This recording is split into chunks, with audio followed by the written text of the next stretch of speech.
E salve, salve a todos aqueles que se ligam aqui no canal Futebol com Luan Manuel. Nesse vídeo a gente vai fazer a análise do elenco do Vasco de 2024 e analisar, verificar as posições mais carentes no time do Vasco e analisar qual presente que o torcedor do Vasco, não só os torcedores, né, aqueles que acompanham o futebol, que se interessam, que apreciam, admiram, acham que é a posição mais carente que o time vascaíno merecia para o ano de 2025. Então, bora lá acompanhar? Então, a gente vai analisar aqui posição por posição, começando a partir de agora com o goleiro Léo Jardim. Goleiro Léo Jardim, titular absoluto. Nem lembro do que ele ia jogando, que era o reserva, que vai até sair do Vasco no ano para 2025, né? Vai jogar em outro time. Não sei se fechou com o Ceará agora, não lembro. Mas enfim, já vai sair. O Vasco está interessado no outro goleiro, no goleiro reserva. Está até em negociação. Absoluto é esse jogador, esse goleiro, então não vejo necessidade de ter um presente aí nessa posição. Zaga, vamos começar logo, vamos falar logo da zaga depois do Léo Jardim. João Vitor e Léo, aqui eu já coloco logo, porque aqui isso aqui é indiscutível, né? Não vai ter torcedor, não vai ter pessoas que acompanham futebol, que conhecem futebol, que observaram tudo que aconteceu em 2024, que não vai ver, não vai sentir essa carência na posição na zaga do Vasco para 2025. O Vasco que tentou aí vários jogadores das zagueiros ao longo de 2024, Léo, Maicon, teve Rojas, enfim, até o João Vitor também não foi tão estável em 2024, mas eu acho que pelo investimento, pelo potencial, o João Vitor dá para ser o titular, mas eles Vasco precisa de um zagueiro aí que já está até sendo falado do Davi Luiz, mas parece que não vai. Enfim, o Vasco contratou o Lucas Freitas, mas também não é o cara para ser titular. Vasco precisa aí, acho que um presente de ano novo para a torcida vascaína seria um zagueiro. Laterais eu vou deixar aqui como tá, porque a gente tem na lateral direita tem o Paulo Henrique, que ficou também revezando com o Pumita. Assim, eu acho que o Vasco tem outras prioridades para ser presente, senão daqui a pouco a gente vai colocar aqui, vou colocar que o Vasco precisa de presentes em todas as posições. Então a gente tem que ser criterioso também diante do que o clube consegue fazer, né? Consegue atuar, consegue contratar e compor essas posições. Então, lateral direita com Paulo Henrique e o Pumita, na lateral esquerda com o Piton que foi destaque numa boa parte do ano, na parte final também caiu junto com o time, muitas falhas na marcação, não estava chegando mais ao ataque, lá dando munição para o Verratti fazer os gols, enfim, mas eu acho que é uma posição que o Vasco não tem tanta carência assim. Então a gente já vai para o meio-campo para falar de Hugo Moura e Matheus Carvalho, que são posições assim que o Vasco sofreu bastante ao longo do ano, né? Com essas posições do sistema de marcação, né?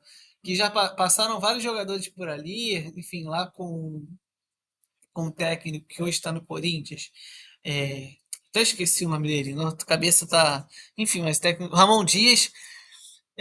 Teve Galdames, teve o Moura, teve Esforça, teve Matheus Carvalho, teve até o Souza que chegou depois do Felipe Coutinho, enfim. Eu vou colocar aqui que não é o que o torcedor, eu vejo que o torcedor precisa de forma assim direta com o presente.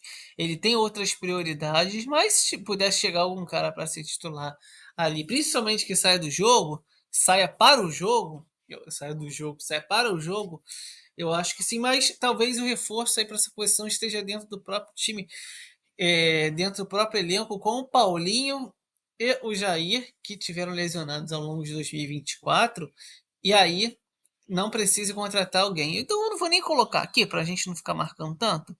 Eu vou colocar aqui no Felipe Coutinho, porque o Vasco precisa muito de meio campo. Muito, muito, muito. Foi uma carência absurda. Enfim, Paê sozinho não conseguiu jogar. E às vezes nem acompanhado também conseguiu jogar.